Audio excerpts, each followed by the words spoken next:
Shvi'is Perek Tes Mishnah Aleph. As we mentioned several times, somebody who owns a piece of land in Eretz Yisrael is mechuyev to let people enter his property during Shemitah and take whatever's growing there. If an owner protects his field to prevent people from entering, for example, he locks the gate, he violated this mitzvah. Moreover, it's forbidden to buy produce from someone who protected his field because that would support his unlawful act. Amei haaretz are suspected of not observing the halachas of Shemitah properly. It's therefore also to buy most species of produce from them. This Mishnah is going to list 6 things that are exceptions to the rule and explain why. So ha-pegam, v'ha-yarbuzin, ha-shaitim, v'ha-chalagloigois, kuzbar shabahorim, v'ha-karpas shabanahoros, v'ha-gargar shal ofar. So we're going to translate it the way ArtScroll translates it, not that I know or anybody knows what these things are. So pegam is rue, R-U-E, yarbuzin is wild asparagus, shaitim is purslane, chalagloigois is mountain coriander, Kusbar Shebaharim is the Kusbar Shebaharim is probably mountain coriander. Karpas Shebanaharis is river celery, and Gargar Shel Afor is meadow rocket. The Mishnah specifies wild asparagus, mountain coriander, river celery, and meadow rocket, as opposed to the varieties of these produce products that are cultivated in gardens. The Mishnah is telling us the halacha in the Mishnah does not apply to the garden varieties because they are more valuable and will not be abandoned by their owners. So all these vegetables, are patur min ha-maisros, are potter from meiser and trumas, even in non-Shemitah years, v'nolkachim mikol adam shvius, and they may be bought from any person, even in Amoritz, during Shemitah, she'en kayetz behem nishmar, because no vegetable like these is protected by the owner. These species are worth so little that their owners abandon them and give up their rights of ownership. Since they are ownerless, they are hefker, they're potter from Trumas and Maisros even during non-Shemitah years. We learned this out from a pasuk that the chiyuv of separating Maisros does not apply to produce that is hefker. The Mishnah's halacha is relevant only during non-Shemitah years, because during the year of Shemitah, all produce is potter from Maiser and not only those species mentioned here. And since they're worth so little, one may buy them from Amoritz during Shemitah because he would not guard them illegally. Although these abandoned species may be purchased from Amei haaretz, they're still Shemitah produce and must be treated with Kedusha Shvi'is. They must be eaten or used for purposes similar to eating and may not be wasted or used for business. The money received from the sale of Shemitah produce acquires the Kedusha of the produce and is subject to the same halachas. Amei haaretz, however, who cannot be trusted to observe the hilchas Shemitah, might use the money for something that's aser. Therefore, the Chachamim limit the amount one may pay an Amei haaretz for Shemitah produce to the value of 3 meals. Since this is the amount needed for 1 day's worth of food, we assume that the Amei haaretz will use it to buy food, and the halacha, as the halacha requires, and not use it shaloi kedin. Rabbi Yehuda Omer, Sviche Chardal Mutarin. The Mishnah moves on to another topic. There's Isser Midrabanan against Svichen. Svichen are plants that grew from seeds that fell from the crop of the 6th year. Since they were not illegally planted during Shemitah, these plants are mutar min ha-Torah. The Chachamim, though, were concerned that people might plant these crops during Shemitah shaloi kedin and then claim that what grew is the aftergrowth of the 6th year's crop. To prevent this, the Chachamim decreed that aftergrowths are aser. The Mishnah presents 3 opinions, 3 different Tanoim, as to which species are included in this Isser of Svichen. So Rabbi Yehuda says Sviche Chardal Mutarin, aftergrowths of mustard are mutar, shalei nechshadu aleim orvei avera, because even lawbreakers, even people who are not careful about Hilchos Shemitah, are not suspected regarding them. That is, even people who plant crops during Shemitah would not cultivate mustard plants because they're of very little value. Since the Chachamim forbade aftergrowths only to prevent people from planting during Shemitah shaloi kedin and then claiming that what grew is from the previous year's harvest, the Gzeira does not apply to mustard seed, which are worth so little that people would not break the halacha to plant them. All the other species, however, are included in the Gzeira. Reb Shimon Aimer, the second Shita, Reb Shimon says, Kol ha-svichim mutarin, all aftergrowths are permitted, chutz me'sviche kruv, she'en kayetz behem b'yarkei soda, except the aftergrowths of cabbage, the likes of which are not found amongst vegetables in the field. Aftergrowths of cabbage look the same as the cabbage that was deliberately planted. Thus, someone who could plant cabbage illegally, meaning shaloi kedin and Shemitah, and claimed that it was just an aftergrowth, the Chachamim therefore asered aftergrowths of cabbage. However, regarding all other vegetables, a person could not pretend that what he planted is svichen, because vegetables planted deliberately are bigger and healthier than svichen, which grow by accident, they grow more wild. There's no reason then to aser any svichen except the sviche krov, the aftergrowths of cabbage. The Chachamim say kol asvichin asurin, all aftergrowths are forbidden without any exception. Technically speaking, theoretically, the Chachamim agree with Reb Shimon that there's no reason to aser svichin of anything except for cabbage. According to the Chacham, however, the Chacham were concerned that if svichin of other minim, of other species, were permitted, this would have undermined the necessary decree against eating cabbage aftergrowths, and they therefore asered all svichin altogether. Shalosh haratzis labir, Mishnah Beis, Shalosh haratzis labir. The rest of the parak is going to discuss the halachas of beer. A person may pick limited amounts of produce during Shemitah and keep them in his house for the use of himself and his family, as long as that type of produce can still be found in the fields for wild animals to eat. Once a species is no longer available outdoors to wild animals, he's forbidden to keep any of that species in his house. At this point, he must perform the process of beer, in which he gives up his rights of ownership in the produce and puts it outside his house for anyone to take. If beer is not performed at the required time, the produce may never be eaten. The chiyuv to perform beer is determined not by a species' availability in Eretz Yisrael as a whole, but by its availability in the region in which it grew. The Mishnah is going to identify the areas of Eretz Yisrael that determine the availability of the species. So again, Shalosh haratzis labir, there are 3 lands in Eretz Yisrael for the purposes of beer. Yehuda, ve'ever hayarden, v'hagolil. Yehuda is the south of Eretz Yisrael, and the west side of the Ever hayarden is the west side of the Yarden, the center of Eretz Yisrael, and the Golil, the north of Eretz Yisrael. As long as the type of produce is available to wild animals somewhere in a particular province, it may be eaten at home anywhere in that province. Once it disappears from a field, once it disappears from the fields of a province, eating it without beer is usher throughout that province, even if it's still available in the other 2 areas. Each one of these 3 regions get broken down more specifically. In each one of these 3 gets broken down into another 3. Each of the 3 provinces, meaning Yehuda, Ve'ever Hayarden, V'Hagolil, are itself divided into 3 regions, with each region corresponding to a particular type of terrain: mountainous areas, lowlands, and valleys. The three regions of each province are mentioned in order to help identify the boundaries of the province. In some cases, there's also halachic consequences we'll explain in a minute. So Galil ha'elyon v'Galil ha'tachton v'Emek. The 3 regions in the Galil are the Upper Galilee, the Lower Galilee, and the Valley. Mikvar Chananya ulamaylan, the mountainous territory from Kfar Chananya and above, northward. Kol she'ein megadol shikmin, wherever the terrain does not support the growth of sycamore trees because of its mountain. As a general rule, the higher you go, the lower and shorter the trees are. So it's not Megadol Shikman anymore, because they need a lot of ground where the roots could go, and it can't go through the mountains, so it doesn't grow there.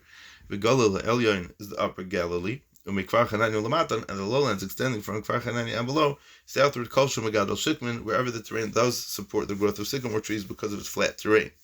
Galil HaTachtain is the Lower Galilee, Utchum Tveria Ha'emek, and the vicinity of Tveria is in the valley. Sycamores tend to grow only in low-lying areas. As such, they are found in the area south of Kfar Chananya, which are lowlands, but not in the area of Kfar Chananya, which is itself mountainous. Ubi Yehuda, so this is all in the Galil. So we have Galil HaTachtain, V'emek Kfar Chananya L'mayla, Kol She'ein Megadol Shikman, Galil Elyon Kfar Chananya L'mata is Kol She'hu Megadol Shikman, and Galil HaTachtain Tzum Trei Emek. Okay. Ubi Yehuda, and these are the 3 regions within Yehuda: Hahar, Shvela, v'Ha'emek, the mountains of Judea, the lowlands of Judea. Hahar, Shvela, v'Emek, the mountains. The Shvela is the lowlands, and the Emek is the valley. Shvela is Lud, Kishvela is Hadarim. The lowlands of Lud, which is a low-lying region on the west side of the Yarden, has the same status as the lowlands of the south, which is the low-lying region of Yehuda. As long as the type of produce can still be found in the lowlands of the south in Yehuda, that type of produce may be eaten at home in the lowlands of Loid, in the central province. V'Har Shalo Kahar HaMelech. And the mountains of Loid, which is the mountainous region of the west side of the Yarden, has the same status as the mountains of the king, which is Har HaMelech, which is the mountainous region of Yehuda. As long as the type of produce can still be found in the mountains of Yehuda, of Har HaMelech in Yehuda, it may be eaten at home in the mountains of Loid, the mountainous area on the west side of the Yarden. Although the Mishnah taught above that there are 3 provinces regarding Hilchas Beer, that is, once a species becomes unavailable in one province, it may not be eaten anywhere in that province, even if it can be found elsewhere. There are 2 places in the country that are exceptions to this rule. There are 2 places are the lowlands in the mountainous area on the west side of the Yarden. The species does not require beer in the lowlands or the west side of the Yarden, as long as it can still be found in the lowlands of Yehuda, even if it has completely disappeared from the entire west side of the Yarden. Likewise, a species does not require beer in the mountainous area of the west side of the Yarden, as long as it can still be found in the mountainous area of Yehuda, even if it has completely disappeared from the entire west side of the Yarden. Thus far, the Mishnah has named two of the three regions of the west side of the Yarden, the lowlands of Lod and the mountain of Lod, and now identifies the third region, the territory that extends from Beis Chayrin to the Mediterranean Sea is one region. This is the valley region of the west side of the Jordan. The Mishnah describes the valley region of the west side of the Jordan as one region to show that it's different from the mountainous areas and the lowlands of the west side of the Jordan. In order for the mountainous areas or lowlands to require beer, all produce of that species must have disappeared, not only from the entire west side of the Yarden, but also from the mountainous and low-lying regions of Yehuda, respectively. However, the deadline for the valley of the west side of the Yarden is determined only by availability of the species in that region itself, and has nothing to do with its availability in Yehuda. Mishnah Gimel. V'lama amru shalosh haratzos. The previous Mishnah taught that Eretz Yisrael is divided into three provinces with the regard to Hilchas Beer, and that each of these provinces are subdivided into three regions. The Mishnah explains why the Mishnah did not simply say that there are 9 regions. Why did the Chachamim have to say, V'lama amru shalosh haratzos? Why did the Chachamim say 3 lands?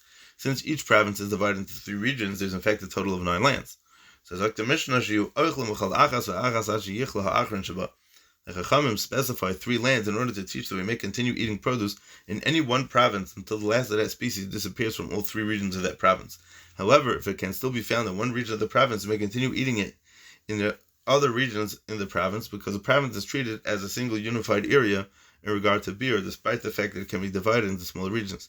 So in essence, the reason why we're saying the Shalosh Haratzos is a big kula, because if even if something's not in that specific area, or it's further out, it's still, you can be saimich on that for beer, despite the fact that it can be divided into smaller regions. Thus, in practice, there are only 3 lands, which are the 3 provinces. So then the question is, why does the Mishnah have to mention the fact that each one of these 3 provinces is broken down into another 3 provinces? Since the beer deadline depends on the availability of species to wild animals, the boundaries of an area regarding beer depend on which animals will go in search of food. The Chacham received a Messiah, a Kabbalah from previous generations, that the wild animals of Eretz Yisrael roam from one region to another within a single province to seek food. For example, they'll go from the mountainous areas of Yehuda to the lowlands of Yehuda, but they tend not to roam from one province to another. They're not going to go from Yehuda to Golub. Each province, therefore, is regarded as a single entity. Right, that's what it says in the Rav. They're not going to go to the other provinces. If there are 2 exceptions, however. Animals roam between the mountainous areas of the west side of the Yarden and the mountainous area of Yehuda, meaning that the mountainous areas of the west and Yehuda are one, meaning have the same halacha, and they also roam between the lowlands of the west side of the Yarden and the lowlands of Yehuda, as we mentioned in the previous Mishnah. Reb Shimon says, "Le'amr shalosh haratzos ela b'Yehuda." The Chachamim mentioned 3 lands with regard to Yehuda, but not anywhere else. That is, when the Chachamim mentioned the 3 lands, they're referring to the 3 different regions of Yehuda: the mountains of Yehuda, the Har, the Shvela, and the Emek. The Har is the mountains, the Shvela is the lowlands, and the Emek is the valley. Each of these regions is a separate area in regard to beer. Thus, for example, when a type of produce disappears from the mountainous region of Yehuda, one may not eat it in that region, even if it's still available in the lowlands of Yehuda or in the valley of Yehuda, which is different than what we just explained. Which is interesting, because Hagam, the Reb Shimon, is makel in terms of Sichin, that he holds that there's no problem with Sichin ever, but in terms of the Chumrah, it seems like Reb Shimon is being machmir in regard to the Shalosh Haratzos b'Yehuda, meaning that they're very specific, and there was no makom to be makel from one area to another. Rishar Kol Haratzos Kar HaMelech, but all the other provinces of Eretz Yisrael, the Galil and the Ma'ariv of the Yarden, have the same beer deadline as the Har HaMelech, and produce is abundant in the mountainous region of Yehuda and remains in the fields later than anywhere else in the country. So that's why. And all the lands of Eretz Yisrael are the same with respect to olives and dates. We may eat either of these 2 species as long as it can still be found anywhere in Eretz Yisrael, because the entire country, the entire land of Eretz Yisrael, is deemed one area for this halacha. In search of olives and dates, wild animals who roam even from one province to another. As such, the time of beer for each one of those 2 species does not arrive until it has disappeared from all of Eretz Yisrael. Mishnah Dalet. Oichlin ala mufkar. The beer deadline for a certain species arrives when that species is no longer available in the fields to wild animals. The Mishnah defines the types of fields to which this rule refers. Echlin ala mufkar, we may continue to eat a species in the home on account of produce that is found in ownerless fields, since such fields are open to wild animals. Avalei ala shomer, but we may not eat a species in the home on account of produce that's growing in protected places. For example, fruit growing on trees in courtyards, because wild animals cannot and will not enter those areas. Since wild animals have no access to protected areas, any produce growing there cannot be described as available to wild animals. Therefore, even if a species is still present in a protected area, that's irrelevant to the halachas of beer. Rather, the zman beer arrives as soon as the species disappear from the open fields, even if it can still be found in the protected area. So, Echlin ala mufkar v'lei ala shomer. Rabbi Yossi mater af ala shomer. Rabbi Yossi allows one to continue eating a species in the home, even on account of produce growing in protected places, although the animals cannot reach it. According to Rabbi Yossi, the Torah's requirement that a Shemitah crop be available for wild animals does not literally mean that wild animals can eat it. As long as the produce is still attached to the trees or the ground in any place, even if it cannot be accessed by wild animals, there's no chiyuv of beer. Meaning that the pshat is that as long as it's available, as long as it's still on the ground. So if it's going to be on the ground in a place where a wild animal could come and eat it, fine. And if it's in a place where a wild animal cannot come and eat it, but it's still attached to the ground, that's also good. That's what Rabbi Yossi holds. Oichlin ala tfichin, we may continue to eat a species on account of produce that birds put in their nesting pots. Nesting pots are small earthenware vessels built into the exterior walls of houses in which birds would rest. Birds would gather kernels of grain from the field and bring them to their pots. The entire time the Shemitah kernels are found in the pots, the zman beer has not yet arrived, and one may continue to eat these kernels at home. Even the Tanna Kama would agree with this halacha. Although the grain in the pots is not accessible to wild animals, it's not shomer since it can be eaten by the other birds. Val hadufra, and on account of the second crop of a double crop tree. Dufra is the word du pra, like du pri, like two fruits. So it's a tree that produced two. Some fruit-bearing trees produce two crops in a single year. If a person stored fruits from the first harvest at home, he may continue eating them as long as some fruits from the later harvest is still available. Since the two harvests yielded the same type of produce and they occurred in the same year, the zman beer did not arrive until the fruits of both harvests disappear from the tree. Avaloi al hasesvaniyos, but we may not eat early ripening grapes, which fully ripen during Shemitah, on account of winter grapes. Sisfa is winter, which begin to ripen on Shemitah, but do not become fully ripe until the winter of the 8th year. Winter grapes are given their names because they grow mainly in the winter. Winter grapes that began to ripen during Shemitah are considered perishvias, even though they are not picked until after they have grown completely in the winter of the next year. Since these grapes have the status of Shemitah produce, the beer deadline should depend on their availability in the fields. That is, we should be allowed to eat any Shemitah grapes the entire time the winter grapes are in the field. The Chacham, however, with Geyser, the winter grapes should not be taken into account in determining the zman beer, because they seem like produce of the 8th year. Rabbi Yehuda allows one to continue eating early ripening grapes on account of winter grapes, provided that the winter grapes had begun ripening before the summer harvest had not yet ended. Rabbi Yehuda maintains that if the winter grapes had begun ripening before the end of the Shemitah harvest, it's clear that they are Shemitah produce, even though they do not fully ripen until the 8th year. Thus, there's no need for the Gzerah of the Rabbanon in this particular case. We may therefore continue eating the early ripening grapes the entire time that these winter grapes can still be found in the field. Mishnah Hey. If someone pickles 3 types of vegetables in a single barrel of vinegar or salt water, and each type absorbs the flavor of the other 2 types. Rabbi Lezer says we may eat the vegetables only on account of the first species to reach its zman beer. As soon as one of the species in the barrel reaches the zman beer, all the vegetables in the barrel are now mechuyev in beer because they contain the tam of that which has the chiyuv of beer. Rabbi Yeshua says we may eat all the vegetables even on account of the last species to reach zman beer. Even if 2 of the species have passed their beer deadlines, we continue to eat them because of the single species that has not yet reached its deadline. Since the first 2 species have absorbed flavor from the 3rd species, which is still mutter, they too are mutter, meaning that's why you could wait until after the last one. According to Yeshua, the fact that one species has absorbed flavor from another species creates a kula, not a chumrah like Rabbi Lezer. He learns from a pasuk in the Torah that even after a species has disappeared from the fields, we may continue eating it if it contains some aspect, even just the flavor of a species that's still permitted, so you'll have a much longer time period.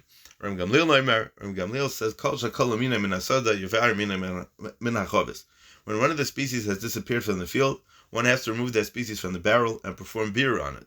Since its Zman beer has arrived, we may continue eating the other two species whose Zman beer has not yet arrived. According to this shita, each min in the barrel is treated as a separate entity despite the fact that it has the tam from the other two species. Ram Gamliel learned that from a pasuk that the chiyuv of beer takes effect on the substance of a vegetable and not on the tam which it already gave to other food. With nice and tam. Thus, when a vegetable passes its beer deadline, only the vegetable itself becomes mechuyev in beer, while any flavor it has imparted to the other food does not require beer. We may therefore continue eating the other food despite the flavor it absorbs from the now forbidden vegetable, since the chiyuv beer never took effect on the flavor.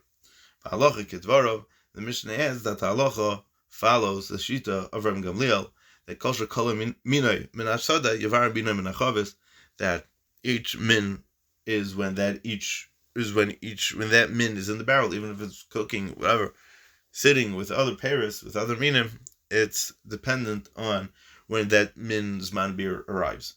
Reb Shimon says, Kol yarek echad lebir, all species of vegetables are treated as one with regard to beer. There's no chiyuv to remove vegetables from the house as long as vegetables of any species are available in the field. Thus, even if all three of the species in the barrel have disappeared from the fields, we may continue to eat all three as long as there are some type of vegetables that are still available. Reb Shimon holds that all vegetables have the same zman beer, namely that every type of vegetable has disappeared from the fields. Accordingly, even after all the three species in the barrel are no longer found in the fields for wild animals at all, we may continue to eat them the entire time that any type of vegetable can be found anywhere else. It's not necessary to remove any of them from the house until all vegetables are gone from the fields. The Mishnah now deals with a vegetable called purslane, which survives for a long time. It's hard to tell when this vegetable is no longer available to wild animals, because even after it has disappeared from open areas, it might still be growing in hidden places. Therefore, the Mishnah gives a siman by which to determine that this regila has completely disappeared. So, we may continue to eat purslane until the time that the artichokes disappear from the valley of Beis Taifa, which is an exceptionally well-watered area where artichokes last for a long time. Once the artichokes of Beis Taifa have dried up, and the taifa is lashon of wet, the netef means to drip, tupin or droplets. Once even the artichokes of Beis Taifa have dried up, it must be assumed that all the regila has disappeared from the fields, and thus requires beer. It's interesting that it's called sigarios. Actually, the artichokes is called sigarios. Artichokes survive longer than purslane, and they last longer in Beis Taifa than anywhere else. Once the artichokes on fertile Beis Taifa have dried up, then the artichokes have surely dried up throughout the land, and once all the artichokes have dried up, it must be assumed that all the regila has likewise dried up. Mishnah Vav. The Mishnah is Hamalaka to Savim Lachem. If one gathers fresh, moist grasses and brings them into his home, Ashivash Hamasik, he may use them until the moisture of the Shemitah rains has dried up. Ashivash Hamasik literally means the sweet. The moisture in the ground is called sweet because it sweetens and ripens the produce. At that point, it must be assumed that all the moist grasses in the field have also dried up and become inedible even to animals. At the time of until the moisture dries up, Ad Sheyivash Hamasik is meant not as an absolute deadline, but rather a rule of thumb. While the ground is still moist, it may be assumed that fresh grass is available to wild animals. Once the ground dries up, it's assumed that fresh grass is no longer available. However, if it is known for certain that fresh grasses can be found even after the ground has dried up, they do not have a chiyuv of beer yet. The same is true of the beer deadlines that the Mishnah is about to give for dry grasses, reed leaves, and grapevine leaves. If one gathers dry grass, he may continue using them until the second rains of the 8th year, because those rains make the dry grasses of Shemitah unfit for animals. In Eretz Yisrael, the rainy season begins with 3 major rainfalls. On average, the second rainfall occurs on the 23rd of Cheshvan. This Mishnah clearly views fresh and dry grasses as distinct species, each with its own beer deadline. This is because they differ greatly from each other in taste and appearance. So, although dry grass is found in the fields until the second rainfall of the 8th year, this has no bearing on the beer of the fresh grass, which becomes unfit for wild animals as soon as the ground dries up in the spring or summer of Shemitah, which is going to be way before that. However, this distinction applies only to the grass and leaves mentioned in the Mishnah. Other species have a single beer deadline for both fresh and dry produce. Only this that the Mishnah speaks out, that's when there's a difference between the fresh and the dry grass. Alekanim alekfanim. If one gathers fresh leaves of reeds and fresh leaves of grapevines, he may use them in the home until they fall from their branches, at which point they become unfit for animals. Wild animals eat fresh leaves of reeds and grapevines right off the plant and will not eat them after they have fallen to the ground. Accordingly, the beer deadline for these species arrives when the reeds and the grapevines shed their leaves. Beer is required at this point, even if dry leaves which animals do eat from the ground can still be found in the fields. As in the case of grasses, fresh and dry leaves are regarded as separate species because they differ in taste and appearance. If one gathers dry leaves, agitated v'yishnia, he may use them until the second rains of the 8th year, because those rains make the dry leaves of Shemitah unfit for animals. Rabbi Kiva says, "Bekulan agitated v'yishnia." In all these cases of grasses and leaves, whether they are fresh or dry, one may use them until the second rains of the 8th year. Unlike the Tanakhama, Rabbi Kiva views moist and dry grasses as the same species. Therefore, as long as any grasses at all, whether it's moist or whether it's dry, can be eaten by wild animals, all grasses are permitted, and the same would be true of leaves. Mishnah Zayin.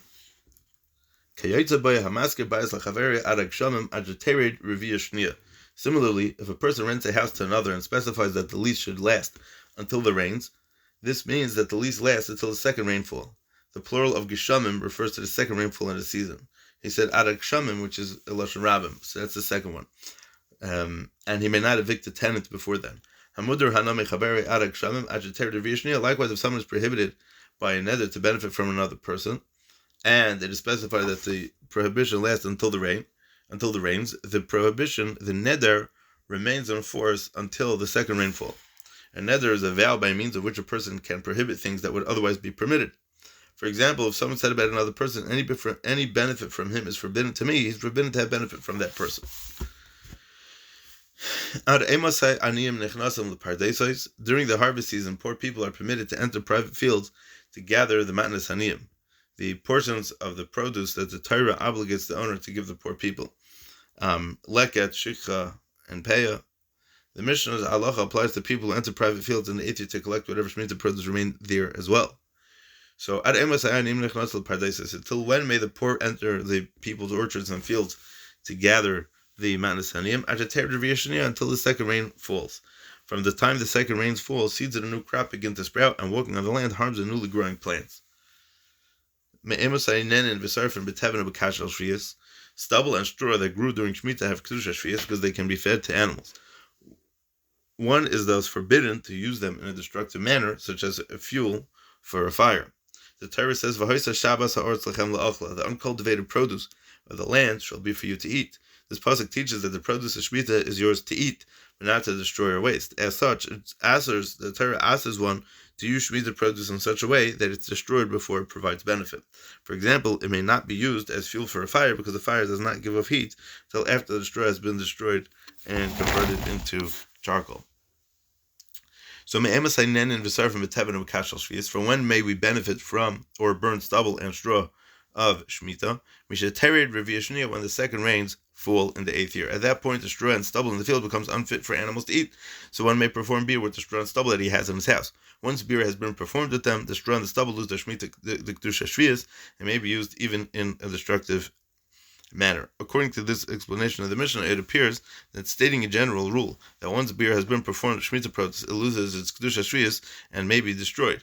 But if it's true, it's difficult to understand why the Mishnah says this rule only in connection with straw and stubble. So it's hard to hear the svara of why we're saying a tafka by Tevin Akash, maybe because it's not Michael Adam, but saying that it's totally Michael Adam is fair also, because it's Lachaya Shabbat Secha. And that's generally the Zman of when it goes till. So to say that also wouldn't work out too well. Okay, Mishnah Ches. If a person has produce of Shemitah in his house when the time of beer arrives, he may distribute 3 meals worth of food to each member of his household and to each of his friends and relatives. When the Zman beer arrives, a person is allowed to leave for himself and other people of his choosing enough food for 3 meals, which suffices for the meals for one day. this food does not require beer. This is mutter only until Shkia on the day of the deadline. After Shkia, he may not distribute any remaining food to particular people, but must leave it out for everyone to take. He may distribute 3 meals worth of food to each member of his household and to each of his friends and relatives. He then leaves what remains at the entrance of his house, gives up his rights of the ownership in it, and says, "My brothers, Achenu Beis Yisrael, Achenu Bnei Yisrael, whoever has need to take, let him take." The lashon of the Rav is Zman Bir HaPeres L'fi Mekayman. He divides it up to his neighbors and to his relatives, Yoidav and his friends, and he carries it out, and he places it by the door of his house. Anybody who needs this food to take it, please take it.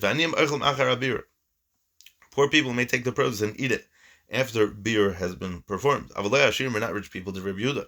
That's what Rabbi Yehuda holds. Although anyone, both rich and poor, may take Shemitah produce before beer, Rabbi Yehuda holds that once beer has been performed, only the poor are entitled to it. Rabbi Yossi Omer, both poor and rich people may take and eat it after beer. Rabbi Yossi holds that even rich people may take the produce after beer. Wherever it says that Shemitah produce is usher after beer, the case is where the owner failed to do the mitzvah of beer at the required time. The produce then becomes usher to everyone forever. However, if beer was performed properly, the peiros are permitted to, according to Yehuda, to the aniyim, or to everyone according to Rabbi Yossi. The Ramban says that the words of aniyim and ashirim here are not meant literally. Rather, rich refers to someone, even a poor person, who picked produce from his own field during Shemitah, while poor refers to someone, even a rich person, who picks produce from other people's fields. Rabbi Yehuda holds that after one has performed beer with produce in his own land, he may not take it back for himself. Only other people, the poor, may acquire it. Rabbi Yossi, on the other hand, holds that once the owner has left the produce outside and made it ownerless, as required by Hilchas Beer, he's allowed to take it back. Rabbi Yehuda holds that he can't because he's an oni. He's not an oni. Mishnah Test. If someone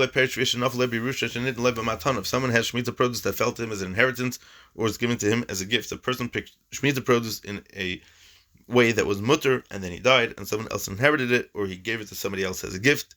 Rabbi Eliezer says it should be given to others who will eat it together with him. He may not eat the produce by himself, because he would then be likely to express gratitude to his benefactor, which is Aser.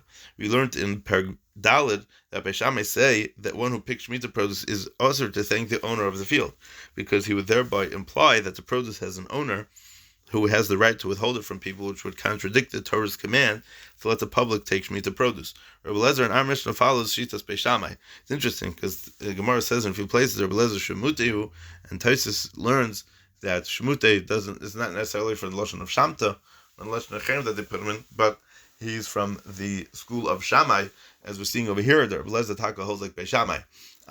It could be that a little bit more than that we know that Beis Hillel, the halacha is like Beis Hillel, and also the halacha is going to be like Beis Shammai. Really, it doesn't. I don't know if it could be means that literally, but the pashtus is that what it means is that Beis Shammai is more midas hadin, more strict, and we know that Rabbi Eliezer was more involved in the midas hadin. Okay, anyways. Rabbi Eliezer in our Mishnah follows the Shita of Beis Shammai. He therefore rules that if someone receives Shemitah produce as a gift or an inheritance, he may not eat the produce on his own, because he would then be likely to show gratitude to the person who gave it to him. Instead, he must share the produce with others.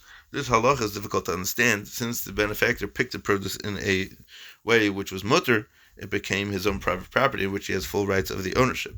Thus, showing him gratitude should be completely mutter, just like showing gratitude to any person from one who receives private property.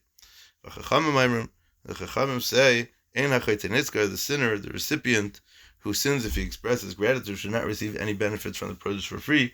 Rather, it should be sold to him. That is, he must pay for the produce, that he will not feel gratitude. And the money should be distributed to all people. The Chachamim argue that if the recipient of the gift or inheritance shares the produce with others, he will be thankful to his benefactor for it.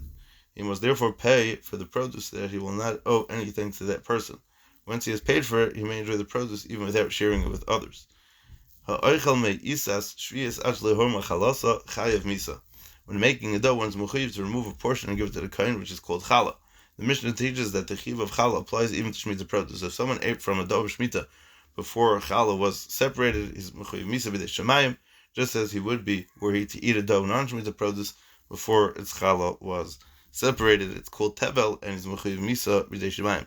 It could have been thought that Shemitah produce is not mechuyev in challah because challah that became tamei must be destroyed, which cannot be done with Shemitah produce, since destroying produce of Shemitah is usher. The Mishnah teaches that in fact the chiv of challah does apply to Shemitah produce. This is learned out from a pasuk in the Torah, because Reishis Arisei Seichem Amra Torah Me'ez Isa Shatia Challah Tarimu, so Mudach Alamal Challah Tarimu.